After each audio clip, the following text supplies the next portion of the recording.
حضرت سیدنا عباس رضی اللہ تعالیٰ عنہ رسول اللہ صلی اللہ علیہ وآلہ وسلم کے چچا ہیں.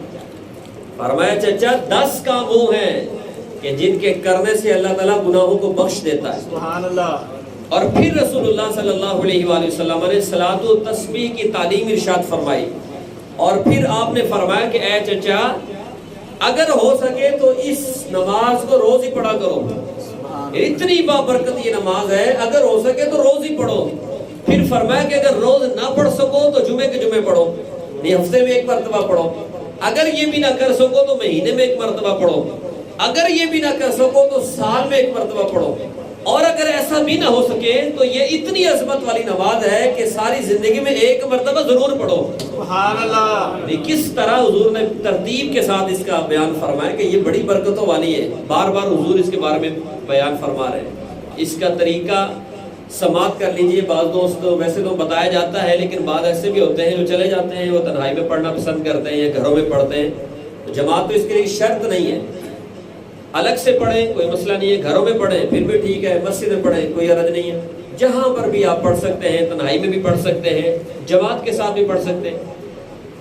تو اس کا طریقہ کار یہ ہوتا ہے, چونکہ یہ نفلی عبادت ہے, 4 رکعت نماز ہوتی ہے یہ, اور نفلوں کی نیت آپ نے کرنی ہے صلاۃ التسبیح کی, اور 300 مرتبہ پڑھتے ہیں سبحان اللہ والحمد للہ ولا الہ الا اللہ واللہ اکبر.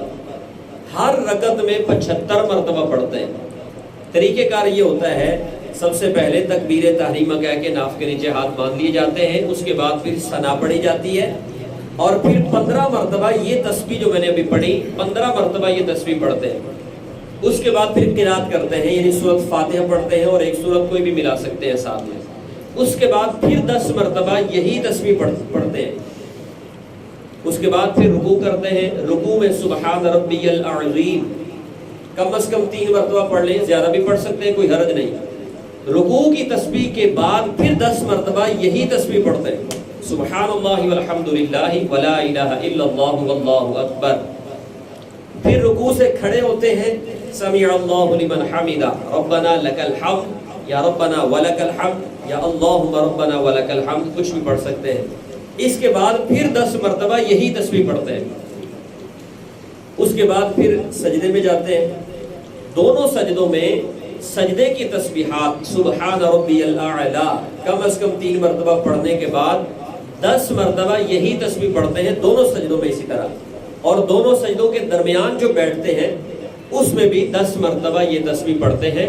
تو یہ ایک رکعت پوری ہوتی ہے اور 75 مرتبہ یہ تسبیح پڑھی جاتی ہے. اسی طرح پھر دوسری رکعت میں بھی یوں ہی پڑھتے ہیں.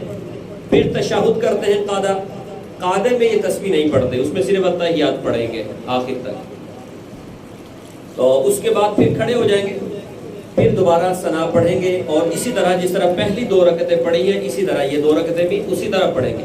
اور آخری جو تشہد ہوگا اس میں بھی تسبیحات نہیں پڑھیں گی, بس قعدہ پڑھ کے تشہد پڑھ کے پھر سلام پھیر دیا جاتا ہے. اس طرح نماز یہ کمپلیٹ ہو جاتی ہے.